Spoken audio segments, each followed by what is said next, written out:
estivemos, fizemos uma caravana a Israel, temos alguns irmãos aqui que participaram dessa caravana, chegamos na quinta-feira, foi uma bênção, foi um momento de aprendizado, um momento que muito a todos edificou, e eu quero agradecer o suprimento dos irmãos em suas orações nessa viagem. Amém, queridos? A mensagem que eu gostaria de compartilhar nessa noite se chama, e o texto está em tela, Adonias e as falhas da educação dos filhos. Uma mensagem que veio ao meu coração, e eu gostaria de compartilhar com os amados irmãos nesta noite, convidando a que você abra a sua Bíblia no primeiro livro dos Reis, capítulo de número 1. No primeiro dos capítulos, primeiro livro dos Reis, capítulo de número 1. Todos encontraram? Eu gostaria de ler o verso de número 1 e depois eu vou pular para o verso de número 5. Sendo o rei Davi já velho e entrado em dias, envolviam-no com roupas, porém não se aquecia. Versículo 5. Então Adonias, filho de Agite, se exaltou e disse: eu reinarei. Oremos. Pai amado, Deus bendito, lemos a tua santa e preciosa palavra e pedimos, Deus, fala conosco nesta noite. Fortalece a nossa alma, edifica a nossa fé, abençoa-nos, ajuda-nos, para que possamos ser pessoas melhores, cristãos melhores, pais melhores. O que nós pedimos, nós fazemos agradecidos em nome de Jesus. Amém e amém. Davi foi um grande rei, Davi foi um grande estrategista, Davi foi um grande militar, Davi foi um homem muito capacitado. Além disso, Davi foi um grande poeta, um grande músico, um grande compositor. Davi foi um grande escritor. Se nós formos declinar todas as virtudes de Davi, não seriam poucas. Um homem de coragem, o homem em sua juventude vai enfrentar um soldado filisteu que nenhum dos soldados do exército de Israel, soldados treinados, preparados, queria enfrentar. Ele não apenas tem coragem, mas ele tem convicção de que podia derrotá-lo apenas com uma tiradeira. Sendo aquele soldado tão bem armado, Golias, um homem de grande estatura, um homem preparado, e Davi tendo apenas aquelas pedrinhas em suas mãos, Davi com coragem, com ousadia, com destemor, Davi enfrentou. Davi é um homem também temente a Deus, porque Davi não aceitava os impropérios ditos por Golias, e Davi então derrubou aquele homem, a seguir o matou, pavimentando ao exército israelita a vitória sobre o seu adversário naquele vale de Elá. Davi então tem muitas virtudes, sucesso, podemos dizer, profissional, um sucesso educacional, você vê pela composição, uma pessoa que, apesar da sua formação pastoril, ele cuidava dos rebanhos ali, não tinha formação além dessa, mas ele se esforçou e avançou muito na sua vida. Mas muitos se esquecem que há sucessos que não podem substituir fracassos. Há pessoas que têm sucessos profissionais, sucessos acadêmicos, sucessos ministeriais, mas são fracassados porque não têm sucesso na vida familiar. Quero falar sobre Davi. Davi é um homem que todos conhecem. Ele tem a sua formação em Belém, e é interessante que o rei Davi nasce em Belém, é efraimita, ele é filho de Jessé, da família de Pérez, e o Senhor Jesus nasce onde? Em Belém. Aquele trono de Davi, que não seria apagado, não seria extinto, ele permanece naquela mesma região, hoje belicosa, com Jerusalém, a região de Belém, vizinha a Jerusalém. Mas esse homem tem problemas na sua família. Tem problemas. É um homem que desde cedo ele é escolhido, tem 8 irmãos, 3 deles eram soldados de Saul. É um homem que é escolhido por Deus, Deus envia o profeta Samuel. Samuel vai e unge ele era o 8º dos filhos, não seria o primeiro, que geralmente a ordem é o primogênito, depois o segundo, depois o terceiro, ele é o último, e ele é ungido rei, ele tem que aguardar um tempo. Depois da morte de Saul, Davi não começa a reinar sobre Israel, Davi começa a reinar sobre a parte sul, a parte norte é Esbozete. Até Esbozete ser assassinado 2 anos depois, Davi só governa a parte sul, depois ele unifica o reino e governa sobre Israel por 40 anos, 7 anos em Hebrom e ali os 33 em Jerusalém. Jerusalém é essa que não era a cidade de Israel, Jerusalém é essa que era um território inimigo, era a terra dos jebuseus. Davi não apenas conquista, Davi cria uma cidade, a chamada cidade de Davi. Davi não apenas cria a cidade, mas Davi começa a projetar um templo naquela cidade. Afinal de contas, a arca repousava num tabernáculo que veio do deserto, tabernáculo que fica ali 369 anos em Siló. Depois do tabernáculo é capturada a arca, fica 7 meses com os filisteus, volta, fica 20 anos em Kiriat Jearim, até que Davi fala, não, ela tem que ficar na cidade, na capital do Reino Unido. Davi então projeta o templo que vai ser concluído por seu filho Salomão, porque Davi é um homem visionário. Davi é um homem que ama o Senhor. Davi é um homem que toda hora pede ao Senhor sondar o seu coração, para que não pecasse contra ele, mas mesmo assim Davi peca, Davi tem falhas.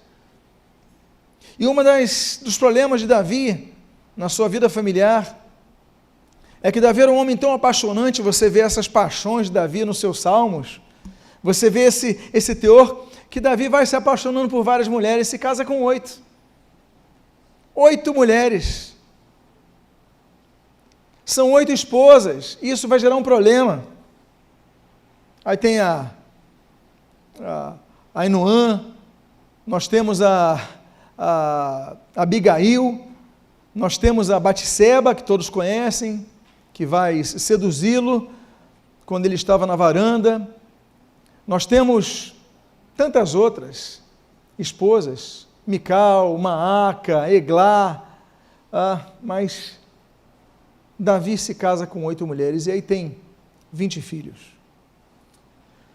Quando o homem se casava com as mulheres e as mulheres começavam a gerar filhos, começava a haver uma competição entre elas, principalmente quando o homem era um rei.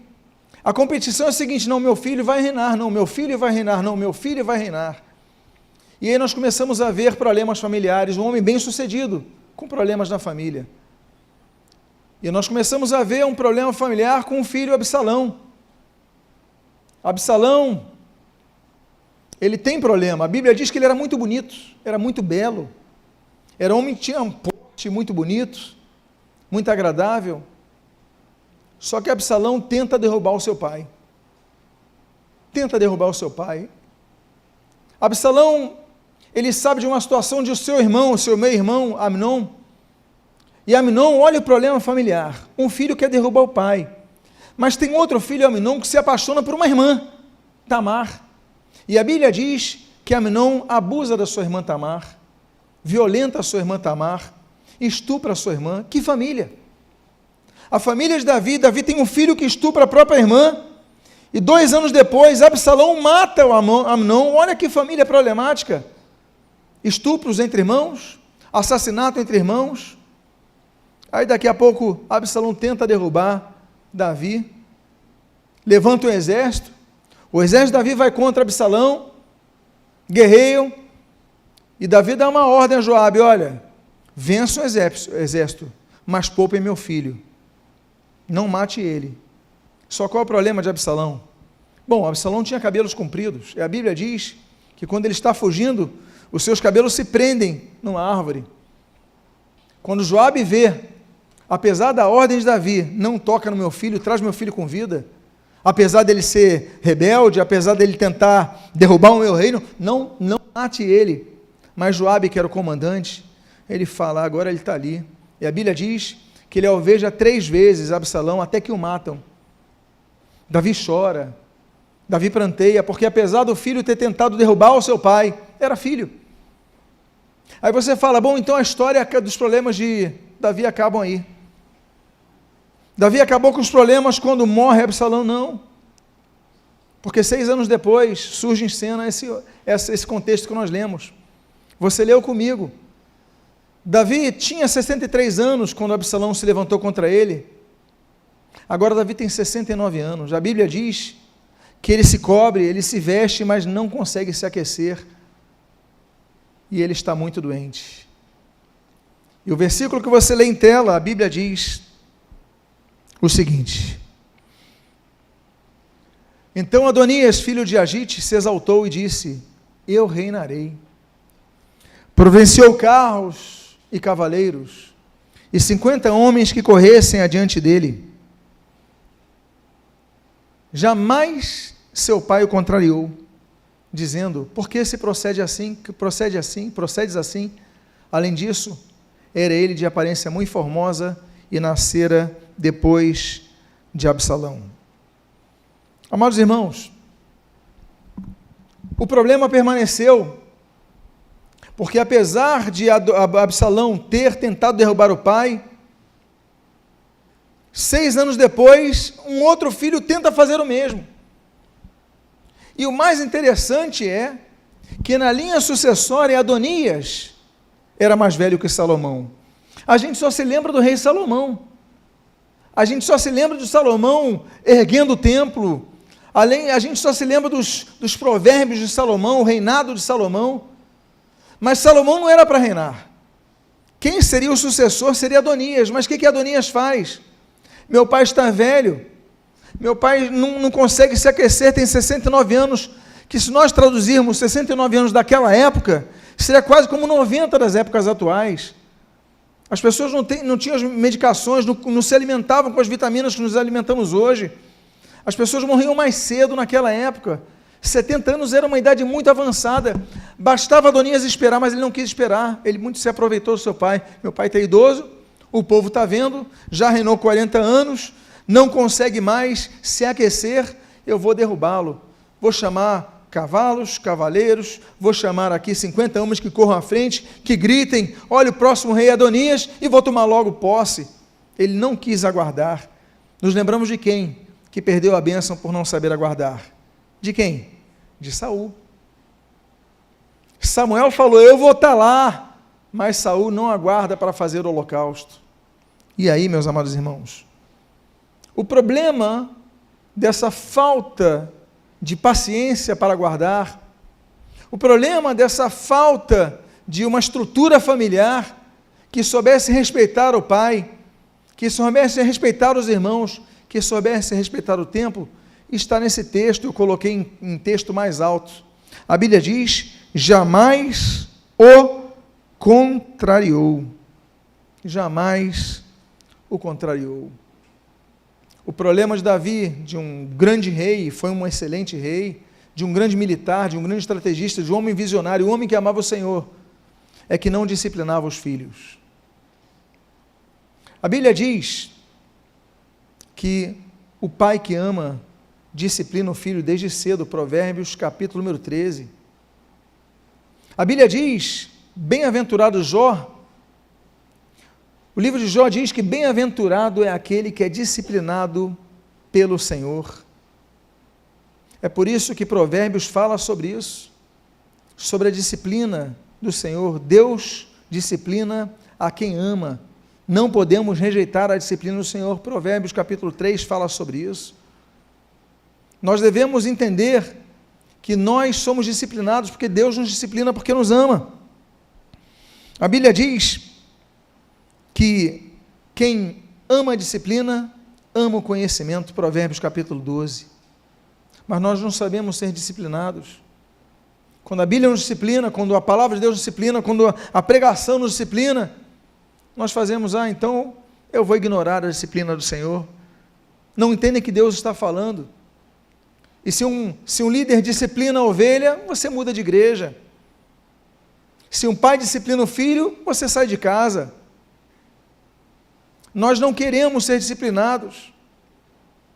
E muitos pais, com medo de perderem os seus filhos, o respeito dos seus filhos, não disciplinam os seus filhos. Davi foi um pai fracassado. Davi foi um pai terrivelmente mal trabalhado em relação à disciplina dos seus filhos. O texto diz, e quem compõe a Bíblia é o Espírito Santo, a Bíblia diz, olha, ele disse, eu reinarei. E a Bíblia diz, jamais seu pai o contrariou, dizendo, por que procedes assim? E aí, Adonias vai crescendo.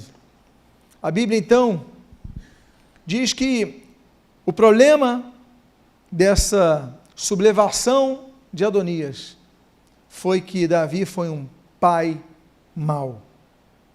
A Bíblia diz, então, a continuidade desse texto, a Bíblia diz, entendia-se com ele Joabe, filho de Zeruia, e com Abiatar, o sacerdote, seguindo o ajudavam. Porém Zadok, o sacerdote, Benaia, filho de Joiada, e Natã, o profeta, e Simei, e Rei, e os valentes de Davi, que Davi tinha, não apoiavam Adonias. Você sabe qual é o grande problema? O grande problema é que sempre há pessoas para apoiarem a rebeldia, sempre há pessoas para apoiarem as decisões erradas, sempre há pessoas que vão surgir para apoiar coisas que você quer fazer que são erradas. Você já notou isso? Sempre vai haver insatisfeitos. E o mais interessante é que vocês lembram que Joabe era o comandante de Davi? Aquele que desobedeceu Davi para falar, olha, não mate meu filho Absalão, e ele vai e mata. Agora Joabe foi colocado de lado, está insatisfeito com o rei. Agora não quer mais saber. E aí ele começa então a andar com o comandante, insatisfeito. Ele se ajunta com Abiatar, o sacerdote. Davi vai escolher um sumo sacerdote, entre Zadok e Abiatar. Davi escolhe Zadok. Abiatar então fala, então agora eu sou contra o rei, porque não foi escolhido. Nós começamos a perceber que as más companhias começam a influenciar os nossos filhos. Pessoas que andam em discordância começam a assessorar os nossos filhos, a nossa família, aqueles com os quais nós andamos. E meus amados irmãos, a Bíblia é clara quando diz que Adonias começa a se exaltar e começa a trair. Eu não sei quem aqui já estudou sociologia, mas quem já estudou, com certeza já ouviu falar de Max Weber. E Max Weber trabalha muito essa questão dos grupos sociais menores que vão se atraindo como um magnetismo. Então, quando há alguém discordante num grupo social, ele vai atrair outra pessoa que está discordante. E aí as pessoas vão se conhecendo, reconhecendo no ambiente. Olha, esse daí é do meu tipo, esse daí faz o meu estilo. E as pessoas se atraem nos grupos sociais menores. Ali os que são contra Davi começam a se unir, começam a se juntar para apoiar a rebelião de Adonias. Amados irmãos, fique sempre atentos, que quando você discordar da autoridade, quando você começar a se discordar dos seus pais, vão surgir pessoas que vão te apoiar, e você vai se autoiludir, pensando que por causa do apoio que você tem, você está certo, e não é porque você tem apoio que você está certo. O apoio da maioria não te fará certo, você tem que ter muito cuidado. A Bíblia diz, em Êxodo capítulo 23, que nós não devemos seguir a maioria. A Bíblia diz assim, olha, não seguirás a maioria para fazeres o mal, nem deporás numa demanda para seguires a multidão, não seguirás a multidão para torceres o que é reto. A Bíblia fala então que não é porque a maioria pensa de uma forma que a maioria está certa, até porque o Senhor Jesus disse, ó pequenino rebanho, a cristandade pode ter um volume grande, mas nem todos são discípulos de Cristo. Muitos se dizem cristãos, mas não são discípulos de Cristo, são maioria, mas só aqueles que buscam uma vida santa, uma vida separada desse mundo, é que são os discípulos de Cristo. O Senhor Jesus fala sobre isso. A Bíblia fala e nos ensina no primeiro Salmo, olha, bem-aventurado é aquele que não anda no conselho dos ímpios, não trilha no caminho dos pecadores, não se detém nesse caminho, e não se assenta na roda dos escarnecedores. É o bem-aventurado, é o feliz, porque nós somos propensos a isso.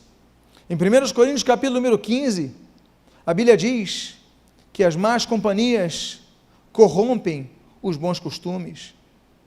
Nós devemos procurar boas companhias, porque no nosso trabalho nós somos envoltos com más companhias. Nos nossos colégios, nas nossas faculdades, nós somos cercados de pessoas que querem nos levar a fazer coisas erradas. E é o que nós dizemos, nós sempre dizemos para os nossos filhos: olha, procure andar com os que buscam, que temem ao Senhor e buscam o Senhor. Busca, mas não são talvez os mais populares, não são os mais engraçados, mas a amizade dessas pessoas, a companhia dessas pessoas, é que vai fazer com que te influencie a você se manter no caminho de Deus. Foi pregado há poucos minutos atrás, foi colocado há poucos minutos atrás, sobre os dois caminhos, o caminho largo e o caminho estreito. Nós devemos caminhar no caminho estreito, e para isso pagamos um preço. É um preço de nem sempre caminharmos com mais populares, mas com os que temem ao Senhor e os que buscam o Senhor. Porque também existem aqueles que temem, mas ficam numa vida isolada, não buscam mais de Deus. Nós temos que buscar mais de Deus, andar com aqueles que buscam mais de Deus. Esse homem, Adonias, ele se cerca de pessoas erradas. E a Bíblia diz, na continuação do texto, no versículo número 5, imolou Adonias ovelhas, e bois, e animais cevados, junto à pedra de Zoelete, que está perto da fonte de Roguel. E convidou todos os seus irmãos e os filhos do rei, e todos os homens de Judá, servos do rei, porém a Natã, profeta, a Benaia, e os valentes, e a Salomão, seu irmão, não convidou. Ele tinha conseguido o apoio de um comandante militar, ele tinha conseguido o apoio de um sacerdote. Aí o que ele fez? Ele colocou a aparência de religiosidade na sua rebelião. A Bíblia diz que ele demonstrava religiosidade, ele fez um culto. Só que no culto dele, ele não chamou Natã, que era o profeta fiel ao rei. Ele não chamou Benaia, nem os demais valentes. Ele não chamou Salomão, que seria o seu irmão, o sucessor posterior a ele. Não chamou ninguém, ele só chamou a quem interessava. Que culto é esse? Que culto é esse que as portas são fechadas, escondidas daqueles que são fiéis a Deus? Isso não é culto, isso é rebelião. Ele, ainda que fosse rebelião, o que ele dá? Ele dá um ar de religiosidade. Tem muitas pessoas que são levadas por aqueles que têm um ar de religiosidade, não têm uma vida consagrada a Deus, não são servos de Deus, não são leais a Deus, mas têm aparência de religiosidade. Tem culto, tem títulos, são pastores, são ministros de louvor, são evangelistas, mas espera aí, a gente vai fazer a coisa isoladamente ao nosso rei, ele não pode saber. Uma vez que a coisa é escondida da liderança, já por si só é errada. Porém, a Natã, o profeta, não convidou. Por quê? Porque Natã era o profeta que tinha acesso ao rei. Benaia, Salomão, os que eram próximos ao rei, escondidos, fazendo as coisas escondidas, meus amados irmãos, não iria nada adiante. E aí o texto diz: então, disse Natã a Batseba, mãe de Salomão, não ouvistes que Adonias, o filho de Agite, reina, e que nosso senhor Davi não sabe? Eu acho muito bonito, Natã, aprendemos tantas coisas com Natã, mas Natã, apesar de ser profeta de Deus, a voz de Deus naquele reino, ele trata o rei Davi como seu senhor. Ele diz: olha, o reino, o nosso senhor Davi não sabe. Ele fala para a esposa de Davi, o primeiro contato que ele tem é com Batseba, a mãe de Salomão. Ele fala: já ouviu falar da rebelião que está acontecendo? Deus usa pessoas ao nosso redor para nos alertarem sobre nossos filhos, alertarem sobre nossa vida espiritual, alertarem sobre nosso caminho. Deus usa pessoas. Deus pode usar pregadores, Deus pode usar teu chefe para falar contigo, E você fala, Deus está falando uma coisa. Deus pode usar o vizinho para falar contigo. Deus pode usar um parente para falar contigo. Deus pode usar uma música que você esteja ouvindo. Deus está falando alguma coisa comigo. Não é apenas a palavra de Deus que Deus vai usar, mas a palavra de Deus através de outras vidas. Deus pode usar a mula de Balaão para falar contigo. Deus usa. Deus, claro, fala diretamente. Deus falou diretamente a Adão e Eva, Gênesis capítulo 3. Deus falou diretamente a Moisés, Êxodo capítulo 19. Deus falou diretamente a Samuel, 2 Samuel capítulo 22. Deus falou diretamente a Elias, 1 Reis capítulo 19. Deus falou diretamente a Ezequiel, capítulo 1 de Ezequiel. Deus falou diretamente, o povo ouviu ali em Lucas capítulo 3, no batismo no Rio Jordão. Deus falou diretamente a João, a Tiago, ali no Monte da Transfiguração, em Lucas também, capítulo 9. Deus falou diretamente ao apóstolo Paulo, Atos capítulo 9. Deus falou diretamente a João, Apocalipse capítulo 1. Deus fala diretamente, mas Deus pode falar indiretamente. O importante é que você esteja atento à voz de Deus, para que Deus fale. Deus ali falou a Davi, não diretamente.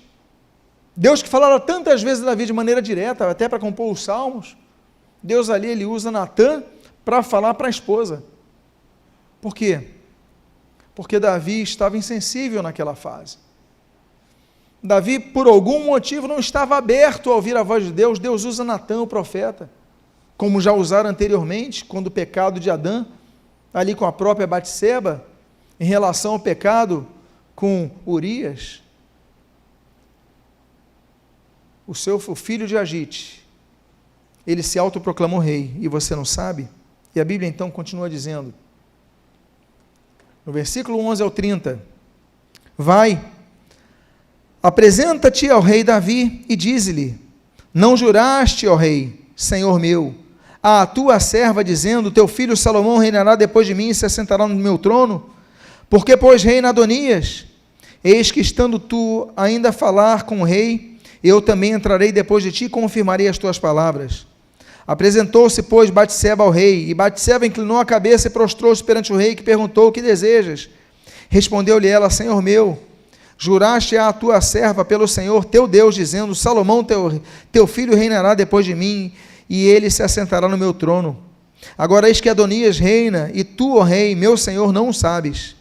Convidou todos os filhos do rei, a Abiatar, o sacerdote, a Joabe, comandante do exército, mas a teu servo Salomão não convidou. Porém, ó rei, meu senhor, todo Israel tem os olhos em ti, para que lhe declares quem será o teu sucessor, que se assentará no teu trono. Do contrário, sucederá que quando o rei, meu senhor, jazer com seus pais, eu e Salomão, meu filho, seremos tidos por culpados. E estando ela ainda a falar com o rei, eis que entra o profeta Natã. Problemas familiares. O profeta ia falar com o rei, mas Natã, ele entende o seguinte, é um problema do filho. Quem tem que falar primeiro é a esposa, não sou eu. Natã, ele coloca uma ordem que as famílias não podem perder, que a autoridade que Deus deu aos filhos está com os pais. Natã falou, Batseba, fala com ele, depois eu entro. Foi a esposa falar com o marido sobre um dos filhos. Depois o texto diz, estando ela ainda a falar no final com o rei, eis que entra o profeta Natã. Depois Natã entrou. Os pais, eles têm que conversar entre si sobre os filhos. Os pais têm que procurar a educação dos filhos de maneira conjunta. Tem que tratar dos problemas dos filhos. Depois o profeta vai entrar. A palavra vai entrar, mas a responsabilidade dos pais é muito grande. Não sei por que motivos estou pregando sobre esse assunto dos pais no dia de hoje, mas eu sei que Deus tem propósitos muito definidos em relação à educação dos filhos. Pais, conversem entre si sobre seus filhos. Detalhe, Batseba não era mãe de Adonias, era mãe de Salomão. Mas Davi era pai de outro. Não, meu filho está com a minha ex-esposa, ela que cuide, eu só vou visitar ele de 15 em 15 dias, está errado. Ele tem que participar da educação do filho, tem que procurar, tem que se preocupar, tem que buscar informações. não pode abandonar o filho. Batseba não era nem mãe de Adonias, mas ela vai para Davi: Davi, o teu filho está se rebelando, o teu filho está querendo te derrubar. E olha, Batseba, ela estava desligada, o profeta que alertou, a palavra alerta, mas os pais têm que agir, porque é a função dos pais agirem. E a Bíblia diz então, na continuidade dos textos, a continuidade desse texto, a Bíblia diz, nos versículos 11, ainda nesse contexto entre o 11 e o 30, respondeu o rei Davi: chamai-me a Batseba. E ela se apresentou ao rei, e se pôs diante dele. Então jurou o rei e disse: tão certo como vive o Senhor, que remiu a minha alma de toda angústia, farei no dia de hoje, como te jurei pelo Senhor, Deus de Israel, dizendo: teu filho Salomão reinará depois de mim, e se assentará no meu trono. Um dos problemas não é apenas a falta de correção ao filho, mas é a falta de direção ao filho. Só agora, quando esse rei, Davi, está idoso, trêmulo de frio, não se aquecia, está adoentado, já tinha sofrido decepções na vida, uma filha estuprada pelo próprio irmão, que foi assassinado pelo próprio irmão, o irmão que tentou derrubá-lo, agora surge outro. Davi, eu fico imaginando como é que ele recebe essa notícia, eu não entendo, mas o fato é que nós vemos agora que eu vou dizer quem vai reinar depois de mim. Demorou muito. Davi não foi claro antes, ele deu margens. Por quê? Porque Davi não dava direção aos filhos, Davi dava direção ao governo, Davi dava direção do Estado, Davi dava direção ao exército, era tudo muito definido, quem são os nossos inimigos, onde estão nossas fronteiras, o que é que nós queremos possuir, o que é que nós temos que administrar dos recursos, dos impostos, da manutenção do exército, da estruturação de casas, o levantar de assentamentos. Ele tinha direção, mas na família não dava direção. Pais, deem direção aos seus filhos, deem direção, porque seus filhos precisam de direção aos seus pais, ainda que eles decidam depois por outros caminhos, ainda que eles tomem suas decisões, mas os pais têm que dar um norte aos seus filhos, tem que dar uma direção. Agora que ela fala da rebelião, segunda rebelião na família, que ele fala: então eu vou dizer, Salomão vai reinar depois de mim. Pronto, foi definido. Eu não sei porquê, mas olhando para o passado de Davi, ele era o último a ser escolhido pelo seu pai. Vocês lembram o que Jessé faz? Jessé chama o mais velho. Ah, não é esse? Chama o segundo mais velho. Não é esse? Chama... Quando acabam 7 filhos, que eram os que ele apresentou. Ele não apresentou nem Davi. Davi não estava nem entre os 7 que estavam lá enfileirados. Aí Samuel pergunta: vem cá, são só esses? Aí que Jessé fala: não, tem outro, é o caçula, é o Davi, está cuidando das ovelhas. Chama ele e unge ele. Não sabemos até que ponto a rejeição, a falta de uma perspectiva de valorização do próprio pai, ele é o último, é o caçula, isso vai se espelhar com Davi aos quase 70 anos de idade, mas o fato é que só quando alertado pela esposa e depois pelo profeta Natã, a quem ele levava muita estima, via como homem de Deus, ele fala: está certo, é Salomão que vai reinar. Pais, deem direção aos seus filhos.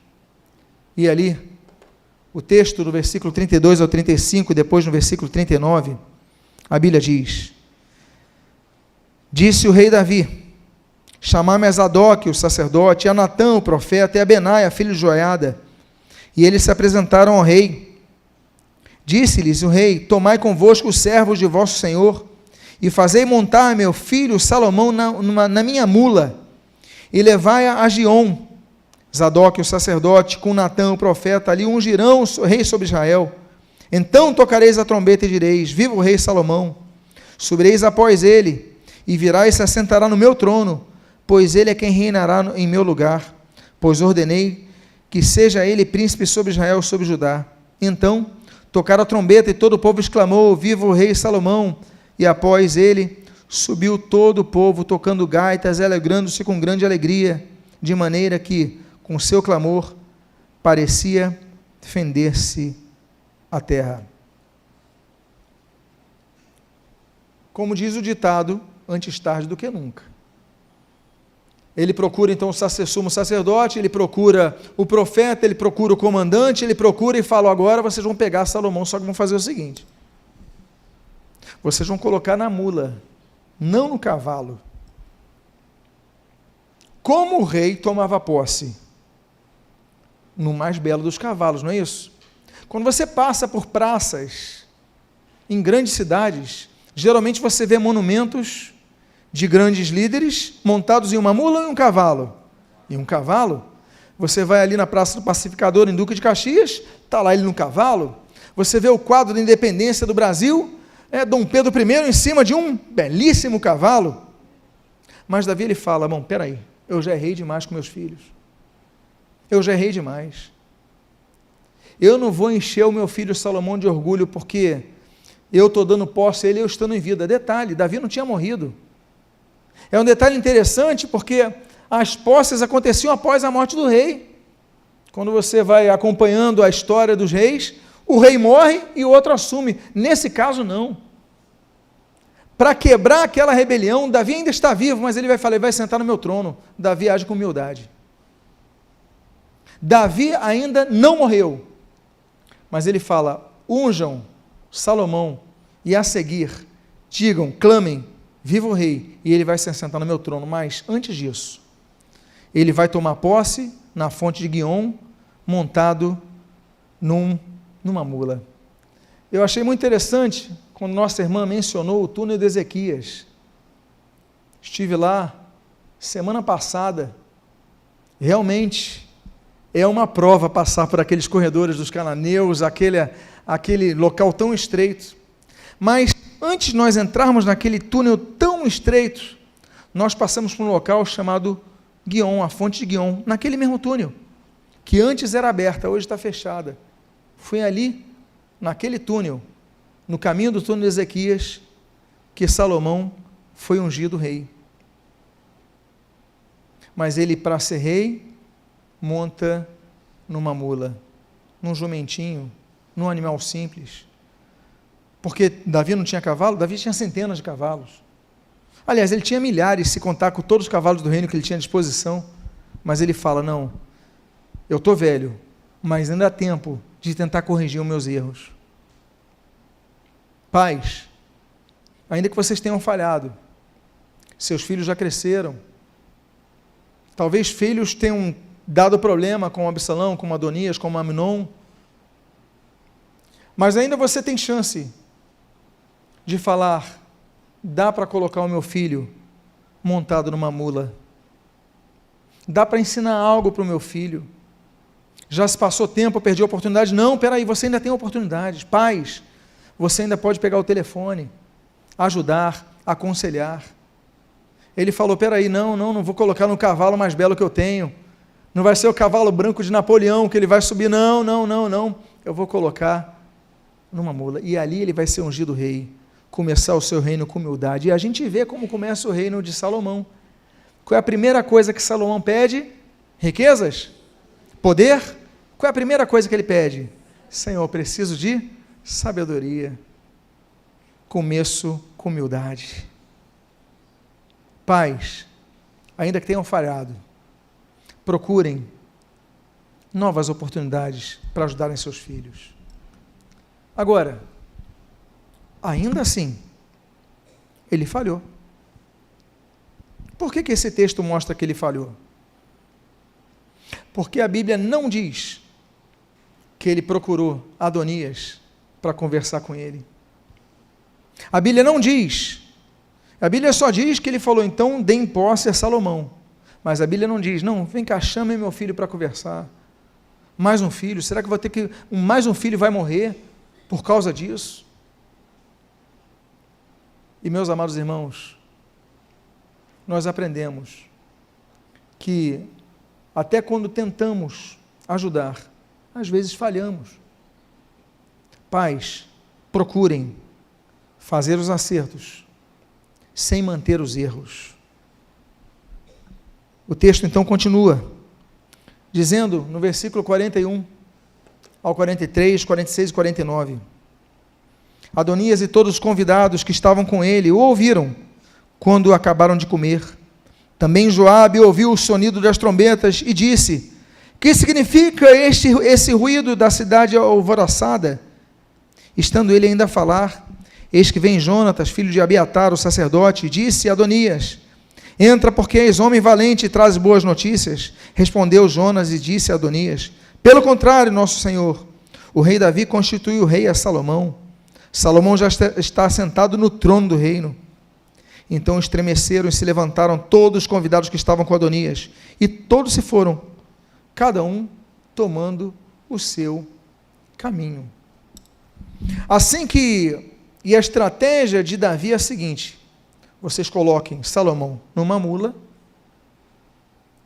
vocês unjam Salomão, coloquem ele no meu trono e façam festa, mas toquem trombetas, toquem gaita, façam barulho, para que todos saibam que há um novo rei em Israel.